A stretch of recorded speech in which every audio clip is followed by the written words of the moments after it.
Hello friends. അങ്ങനെ അയോധ്യയിലെത്തി next day morning തന്നെ ഞങ്ങൾ റോഡിലോട്ടൊക്കെ ഇറങ്ങി ഫുഡ് കഴിക്കാൻ വേണ്ടി പോയതാണ്. അവിടെ ആൾക്കാരെല്ലാം കൂടുതലും സൈക്കിളാണ് യൂസ് ചെയ്തിട്ടിരിക്കുന്നത്.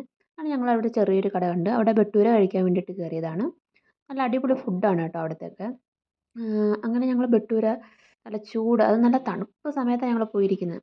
ചൂടായിട്ട് നല്ല കടലക്കറിയും, കടല മാത്രമല്ല അതിനകത്ത് ഉരുളക്കിഴങ്ങും ഇട്ടിട്ടുണ്ട്. അതെല്ലാം കൂടെ കൂട്ടി നല്ല എരിയും, അടിപൊളി എരിയും പുളിയും എല്ലാം കലർന്നൊരു കറിയാണ്.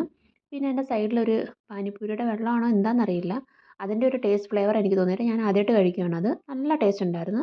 പിന്നെ അവരുടെ സ്ഥിരം റാഡിഷ്, അവരുടെ സലാഡ് റാഡിഷ് ആണ് എപ്പോഴും, അവർ അതാണ് ഉപയോഗിക്കുന്നത്. എല്ലാം കൊള്ളാം, അടിപൊളിയാണ്. അങ്ങനെ ഞങ്ങൾ ഫുഡൊക്കെ കഴിച്ച് പയ്യെ വെളിയിലിറങ്ങി നടക്കുമ്പം ഉരുട്ടുവണ്ടിയിൽ ഒരാൾ പാനിഫൽ എന്ന് പറയുന്ന ഒരു ഫ്രൂട്ടുമായിട്ട് പോകുന്നതാണ്. പിന്നീട് തൊട്ടടുത്തുള്ള ഒരു ചായക്കട കണ്ട് അങ്ങനെ അവിടെ നിന്നൊരു കുൽഹഡ് ചായ് വാങ്ങിക്കുടിച്ചു.